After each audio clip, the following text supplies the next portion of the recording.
Greetings, students, and welcome to our preparation for our final speech for the class, speech number 5.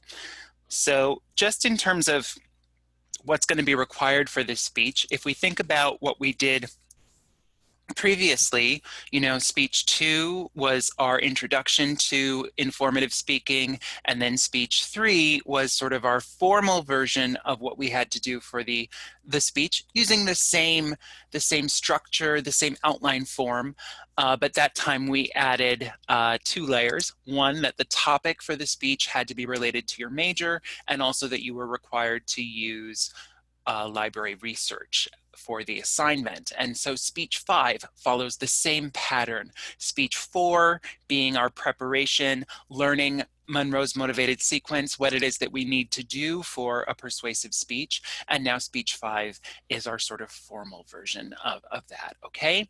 So you've got to talk about a problem that you want us to help you solve, and the problem has to be something that's related to your major. Now, I've got some examples here just in case this is helpful. So let's say that your major was nursing. So an example might be that the opioid epidemic is killing people and we must take action to end it. So opioid epidemic as a problem, it's related to health. Okay, so nursing, that's fine. And then we must take action to end it, that's the solution. If your major was liberal arts, remember when we were preparing for speech 3, we talked about with liberal arts, you have a broad range of topics that you might decide to include. The arts, history, the humanities, language arts, these kinds of things that are really part of liberal arts, and any of that would do. So here we have painting and other arts are not appreciated, and we must raise awareness about the value of art in society. A problem, that they're not appreciated. A solution, we have to raise awareness about the value, okay? The key is that it has to be a problem that you could do research about at the BMCC library, and you need to keep that in mind, okay? So let's see. The claim has to be related to your major. That is a non-starter. It has to be in some way related to your major. Now, you've got to include information from at least 3 BMCC library sources, 1 source per main point with attributions and works cited. You can, of course, have more, and if you have additional sources beyond the 3 that are required from the library, they can come from wherever you like.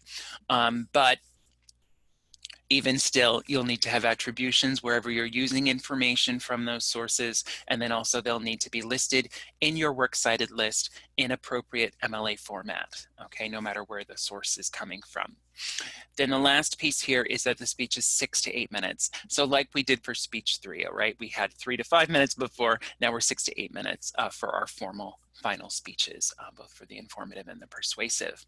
Now, when we look at our criteria, this is very similar to what we had for speech number 4. The only things that are different are the time, okay, so it's longer than what we did for the last speech, and also that we need to have those attributions. Now that's in terms of the speech itself. Of course, in the outline, you'll have the works cited list, right? Now let's see, we've got to do library research. So I recommend that you go back to module 7 and look at video number 9. You'll see I've reposted it here in this module as well for you to review. You don't have to if you understand how to get into the databases. Remember that we go to speech as the subject, and then we have our databases that are listed there. The ones that I recommend that you use come up under best bets. Remember that list. So we go to the library website, databases by subject, subject is speech, and then it says best bets. And then in that list, the top 5 or top 6, whatever it is, the ones that I recommend that you use are listed there. And so those are CQ Researcher, Opposing Viewpoints, and Points of View Reference Center. And if you go back to video number 9, you'll see that at the end of that video, I go through and look at each of those databases and show you why they're so helpful for this speech, right?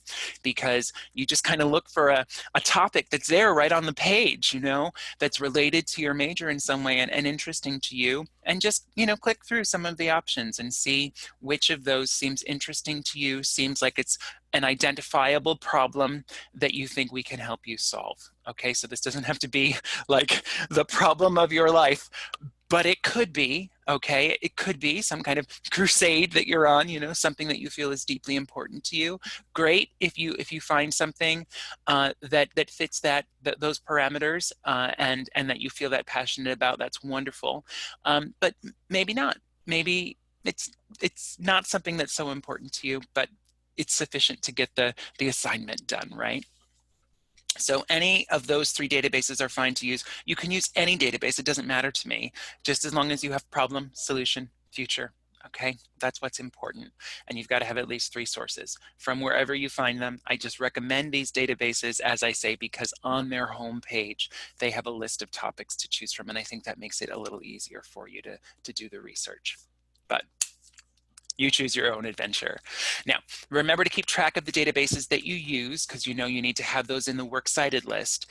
And sometimes when you copy and paste the citations, it doesn't include the database for whatever reason. So just make sure that you're keeping track of that as you're doing the research so that you are able to include that in the works cited. And as I say, copy the citations as you find them. In addition to reviewing video number 9, I also recommend that you review video number 10 if you don't remember or you don't feel secure and confident about how to do attributions. So that's according to, remember? And there's 2 ways to do the attributions. That's either with the author, the date, and the article title. Okay, according to Jonathan Jones's 2017 article, Call to Action, blah, blah, blah. Or you use the publication name. So according to an article in the Teaching Artist Journal, which is where the article I just mentioned that I did write in 2017 is where it lives, where it was published. Okay, so those are attributions, and so those are the 2 ways to do it, and you can review that in the video. And then of course the works cited list, and make sure that you're following proper MLA format for that. Okay, now I do want to remind you about call to action, because this is the part of the speech that folks have the most trouble with, it seems to me, just from years of teaching the class, and also just in thinking about like what you would have done for speech number 4, and making sure that if there were challenges that you had in putting that speech together, that you don't make the same mistakes, okay? And the call to action is key. So they've got to be things that we can do right now in the moment when we're watching your video. So if you tell us that you want us to raise awareness about the need for arts in society, well, what are we going to do about that right now? Well, we can pick up our phone and we can call our friends right now. We can send a text message to our people right now. We can do that. If you give us the website address of some site that gives us information, gives us phone numbers that we can call, ways that we can access additional information, we can type that into the computer right now, because we're watching this on the computer or we're watching it on our phones, you know? So those kinds of things, we've got to be able to do it right now. Very important. If we don't do it now, it's not going to happen. Okay, then we've got to have 2 or 3 options. So in the reading on call to action, it talked about customizing your call to action for the various members of your audience. You don't have to give a different one for everybody, just at least 2 or 3 options. Okay, so we have a choice. We don't like that option, we can choose this option instead. Give us a choice. Okay. And then finally, what can you do right now to help us? So if you want us to go to a website, we need to see what that website address is. If you want us to find information on the website, you need to tell us what we're going to see. Maybe in your visual aid, you include a screen capture, you know, that shows us what the website looks like and where it is that we need to go. Help us to do it, and then it's more likely that it's going to happen, because that's what these speeches are all about. Remember, it's about taking action to solve a problem. Okay, not to give advice, not to suggest, but to really help us demand that we do these things, you know, and then it's more likely to happen, which is what we want to do. Okay, so if we look at our criteria, let's remember that attention getter, same as what we've done before. Claim, remember that that's the problem and the solution in one sentence, okay? Credibility, why do you know about this topic? In main point 1, establish the need, so what's the problem? Explain it, talk about the consequences of inaction, and repeat it. Main point 2, satisfy the need, that's the solution. Explain it, give an example, and repeat the solution, fine.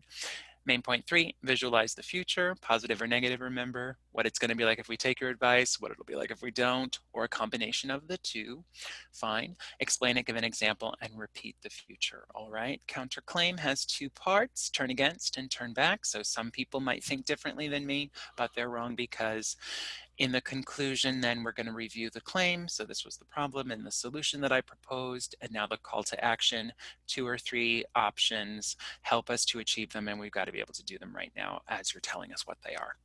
You'll make eye contact with the camera like I'm doing right now, and you've got to do this in 6 to 8 minutes. And that's the stuff. You'll need to have those attributions according to, in each main point at least once. And if you do all of those things, you'll be all set, okay? So let's look at some examples, I think, because we're ready to do that. So the first example we're going to look at is a woman, and she's speaking about American history and the way that we learn about history and the types of sources that we get information from and how that impacts our understanding of history. For sure. So as you watch the video, reflect on the following. So what is her claim about American history? How does she establish the problem? What is the solution that she proposes? How does the speaker visualize the future? How do they address the counterclaim? What is their call to action? What do they want us to do? Okay, do they have more than one option? These are the things. How do they integrate research? Because that's one of our assignments for this speech. And what's effective about the speaker's presentation. If I can read and think and speak, I can say the right things I want to say. All right, so what's effective? So have a look. The speech is actually from this class. This is the first time that we're seeing speeches that are from a speech class that I've taught and utilizing the same guidelines that you're going to follow. And so you'll see it follows much more closely to the assignment than some of the others that we've watched. But even still, some things are good and some things, could use a little work. So have a look, and then we'll talk about it after, okay? All right. Have you ever seen a movie or read something that made you completely question what you've been taught in American history? I use 13th here as kind of an example about that because I think it was a very important popular culture moment that had a lot of people talking about imprisonment and its ties to the institution of slavery, right? But yeah, a huge issue with the study of American history, if you learned it in the United States public schooling system, is that we have been taught it from a single perspective, and we should always seek a balance of credible sources to ensure that we are learning accurate history. I know about this topic because I did research for this presentation and because my major is history. Next slide, please. So let's begin. The teaching of American history through a single perspective is a huge problem. According to the Encyclopedia of Educational Philosophy and Theory, it is public education's task to make individuals intellectually and emotionally attached to the cultural and ethnic entity called the nation. So essentially, what the responsibility of the United States schooling system is, or the public schooling system is to teach us nationalism, right? And to make us have this emotional and like attachment to the nation. And while everybody should have that, there's or not should, but does have an inherent nationalism or a level of it, it becomes an issue when there is this unquestioning loyalty to a country, even if there are morally incorrect things that a country is doing. But because you've been taught the single narrative, you are taught to deny any kind of conflicting history if it doesn't completely fit into this idea that you have of your country, right? But if we continue to learn history from this single perspective, it becomes a one-sided history, a distorted history that can bring misinformation and very dangerous, conspiracy theories and consequences. Like, for example, the dangerous idea that affirmative action gives unfair advantage to minorities, or this idea of reverse discrimination, right? But without affirmative action, many minorities will remain even more so at a disadvantage.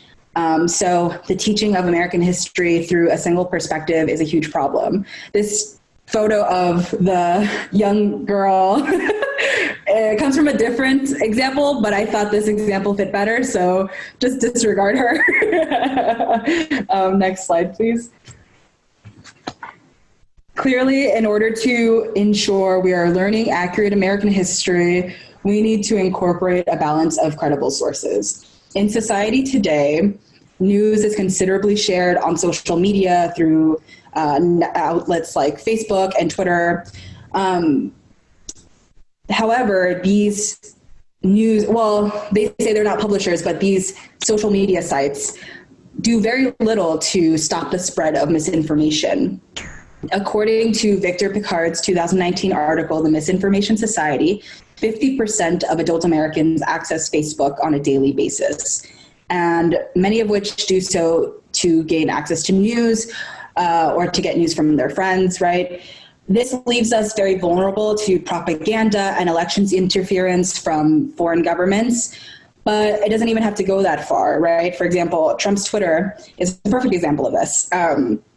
Trump on May 1st retweeted this source that was not credible, but he wanted to get a message out. And the source said that nearly 1 in 5 mail-in ballots from 2012 to 2018 were missing, right? That they were unaccounted for. And this is really dangerous, like a very dangerous retelling of history, because it was not a credible source. That is not true. And this idea that voting by mail is somehow dangerous gives people, or makes people during a pandemic decide whether or not they want to participate in their democracy in matters that are life and death, right? Going to a voting place and like being around a bunch of people during a pandemic is very dangerous. So, you know, clearly in order to ensure we are learning accurate American history, we need to incorporate a balance of credible sources. Next slide, please. Here's the thing. If you take my advice and incorporate a balance of credible sources, you'll make an informed analysis on the accuracy of American history you've been taught. According to Cambridge Dictionary of Philosophy, academic history in recent times has made a strong turn away from traditional political history towards the social, cultural, and economic analyses of the human past. In other words, there are two kind of types of history.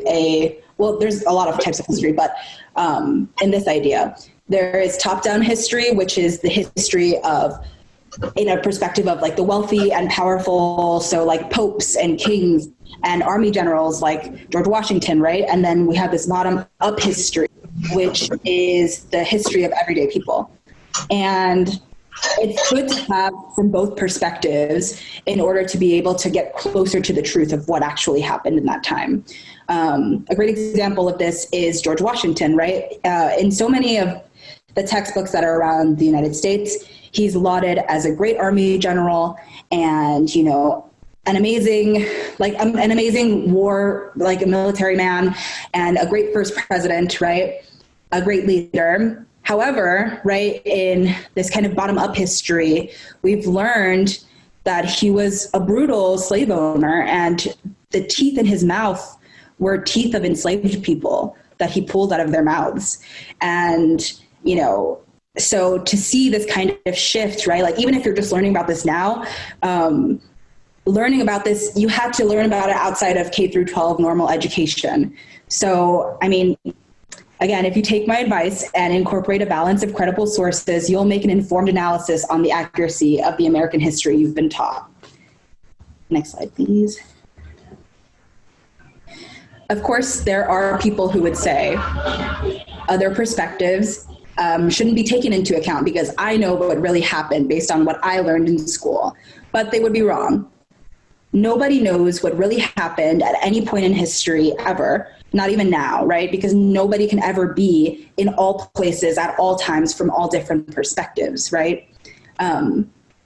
So yeah, today I spoke to you about the teaching of American history through a single perspective as a huge problem and how in order to ensure we are learning American history accurately, we need to incorporate a balance of credible sources. I encourage all of you to read from diverse perspectives in order to get a more diverse understanding of what happened in the past for United States history. An example of this is reading A Black Woman's History of the United States, or one that's not on this slide, People's History of the United States by Howard Zinn. So thank you. All right, class. So you've watched the video on American history, and what was the problem? What was the solution? Okay, how did they visualize the future?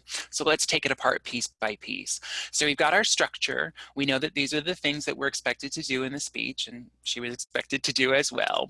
So starting in the introduction, her claim, a huge issue with the study of American history, if you learned it in the US public schooling system, is that we have been taught it from a single perspective, and we should always seek a balance of credible sources to ensure we're learning accurate history. So it's a problem, okay, that we're taught history from a single perspective.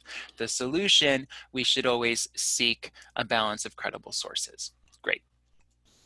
Okay, credibility, she said, I know about this topic because I did research for this presentation and because history is my major.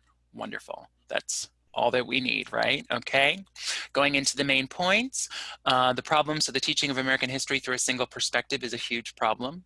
Fine.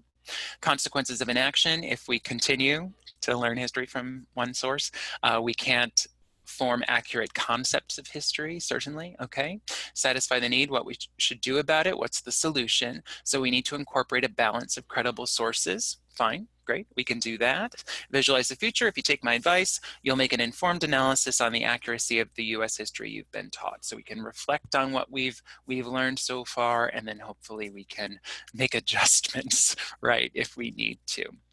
Now, counterclaim. Of course, there are people who would say that taking other perspectives into account when analyzing history is not important, okay?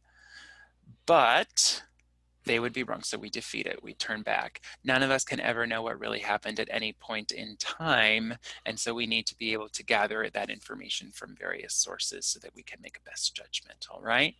Now then, in the conclusion, we've got to review the claim and we need a call to action. So she says, today I spoke to you about the teaching of American history through a single perspective as a huge problem, and how in order to ensure we're learning accurate US history, we need to incorporate a balance of credible sources. Fine, problem and solution. Call to action, how do we do? I encourage all of you to read from diverse perspectives, and then she mentions these 2 books, all right?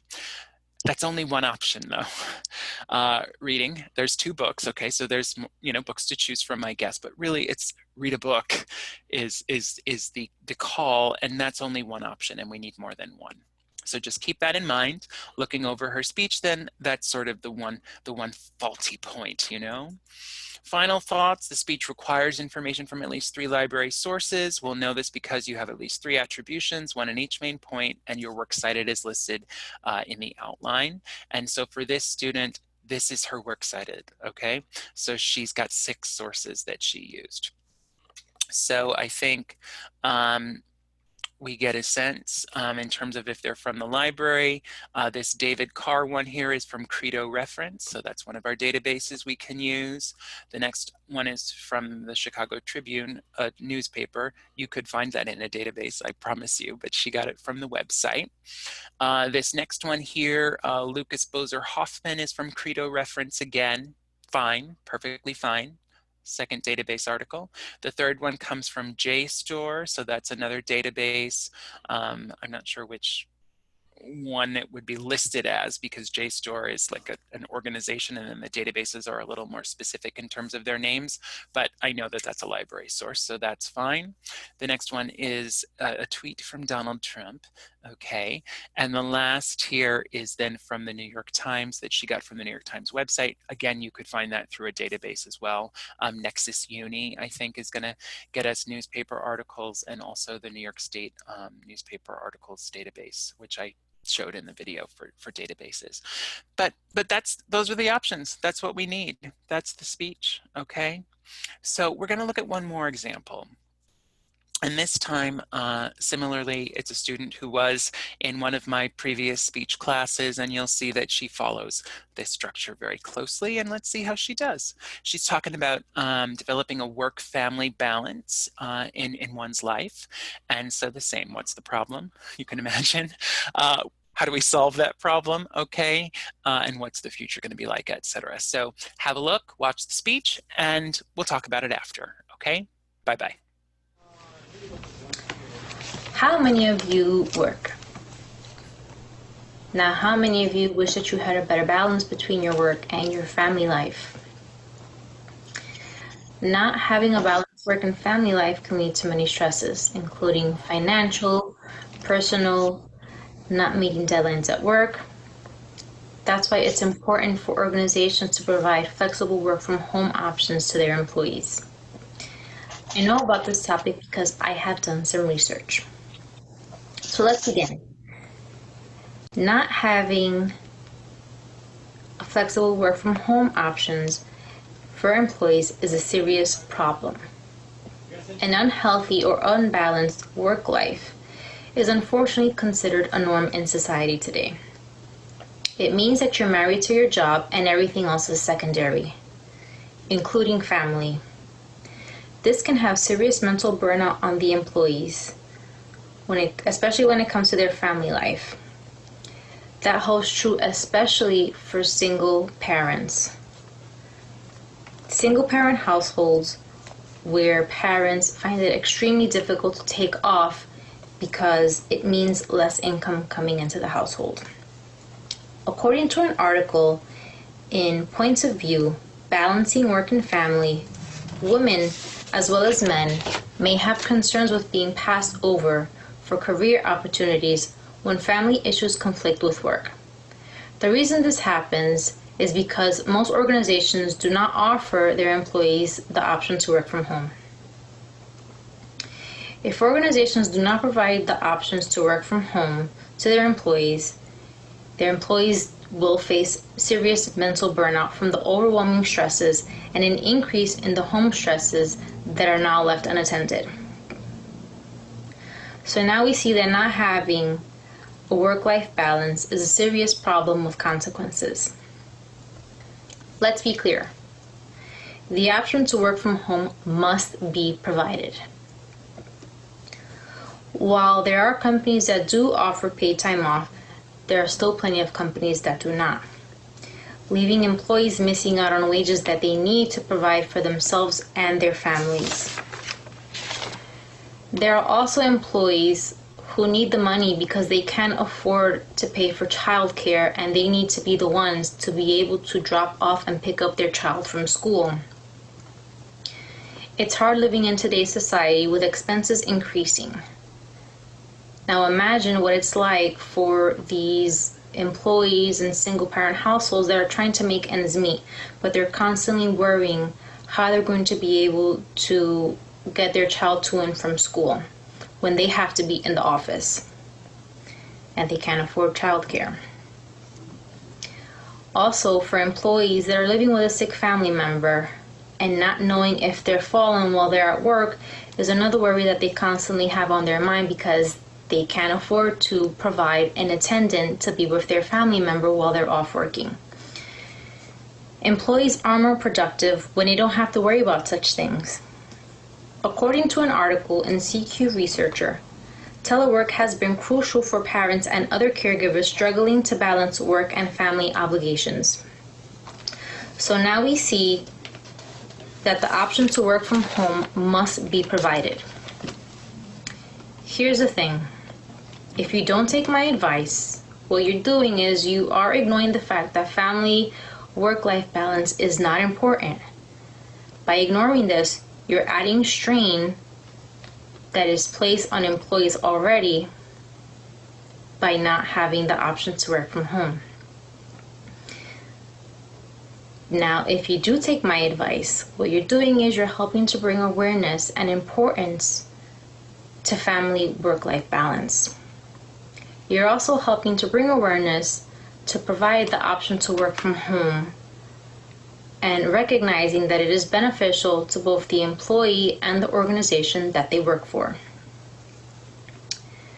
Not being able to work from home doesn't only affect single parent households, but it also affects households where there are two individuals working.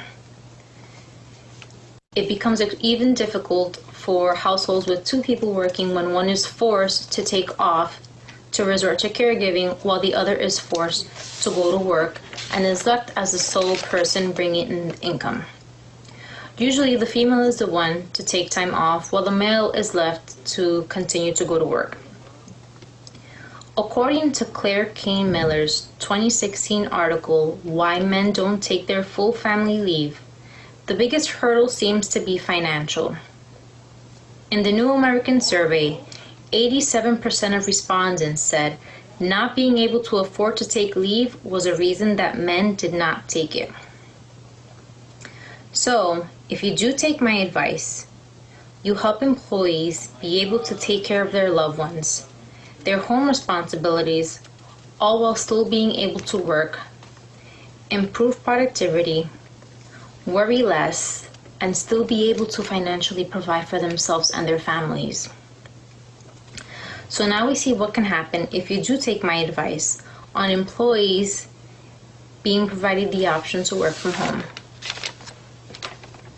And of course, there are people that may think working from home is not possible or that businesses can't be conducted that way. But they are wrong. Before COVID-19 hit, offices did not provide employees the option to work from home because in their eyes, job requirements could not be met that way. That is until this pandemic forced non-essential businesses to close their physical locations.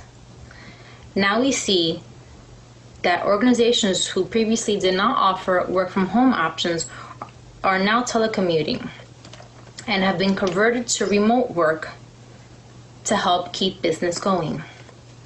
So today I told you about work and family life balance, the importance and organization of employees to be able to receive the work from home option. So now I want you to take out your phone and send a text message to anyone that you know who works and ask them if they've ever felt that they had to choose their job over a family member. You'd be surprised by the amount of responses that you have received.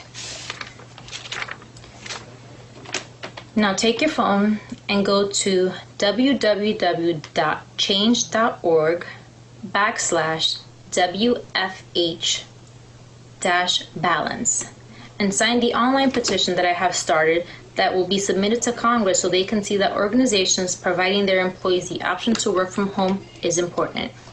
Thank you.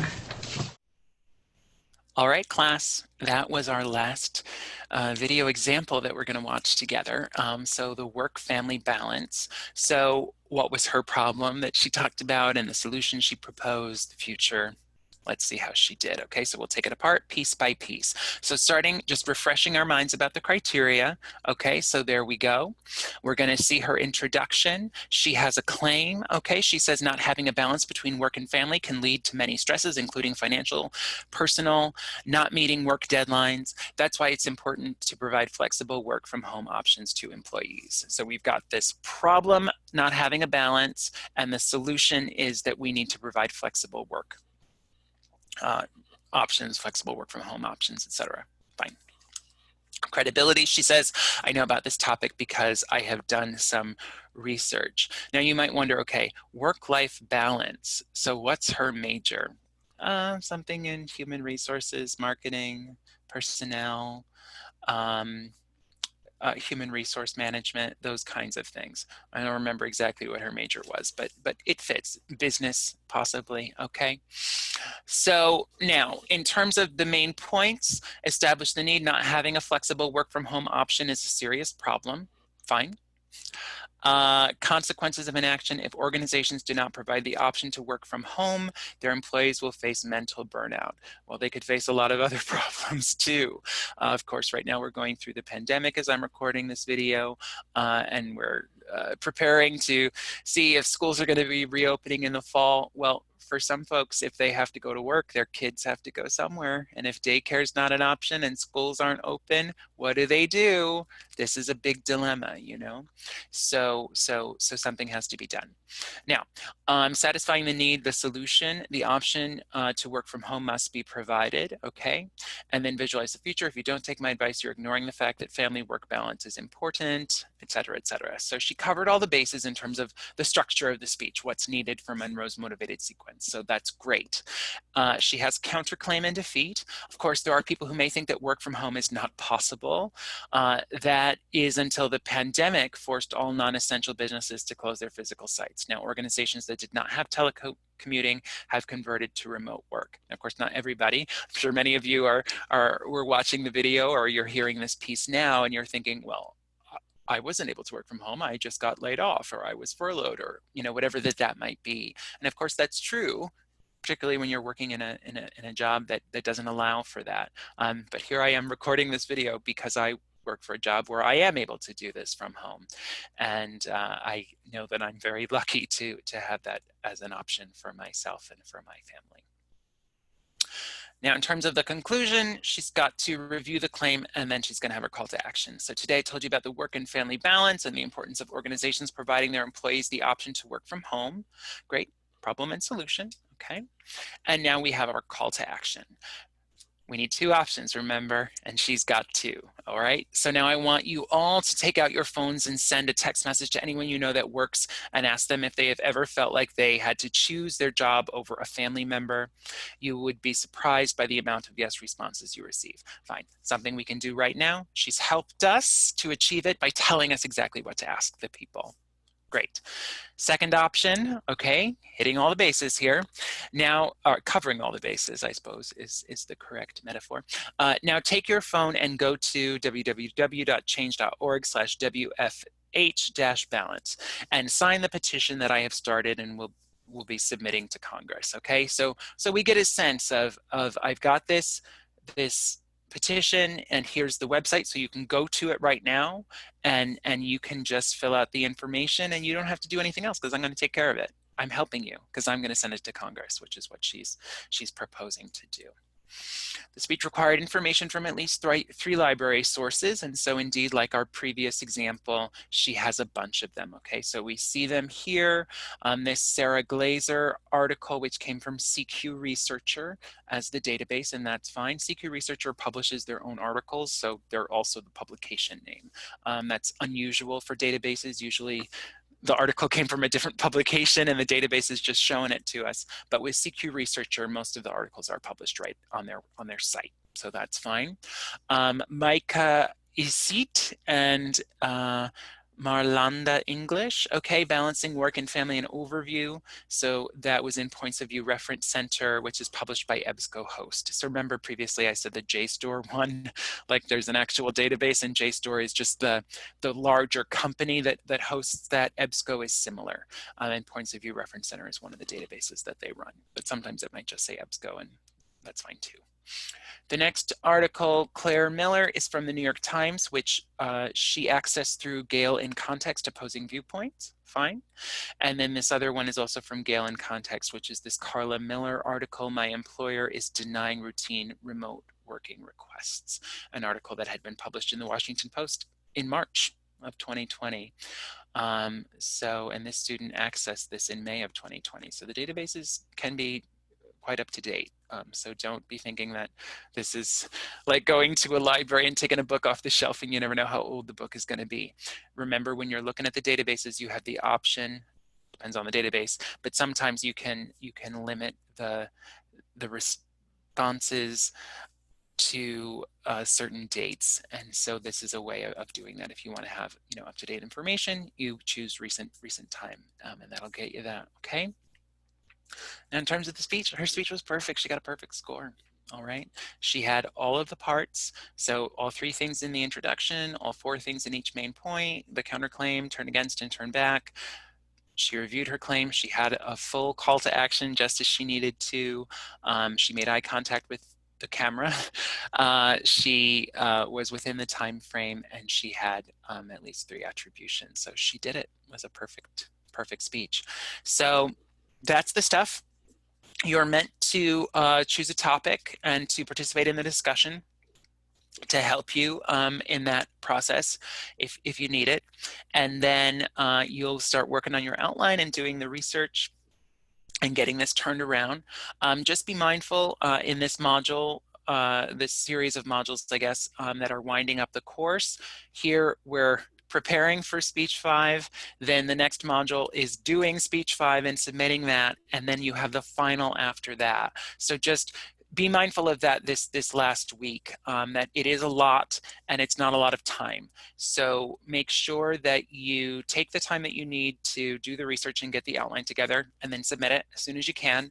I'll get feedback to you. We'll have our live session where we will have an opportunity to practice the speech as we always do, and you can ask questions, of course, if there's any points that you need help with. You need to get your visual aid together and your note cards, and you'll need to send those to me along with the video. And then also you will do your journal, and that'll be the last journal for the course. And then just go right on to the final. And that'll be it. The instructions for the final are available to you, and you should be able to get to that right away. Email me if you have questions, and take care of yourself. All right, bye-bye.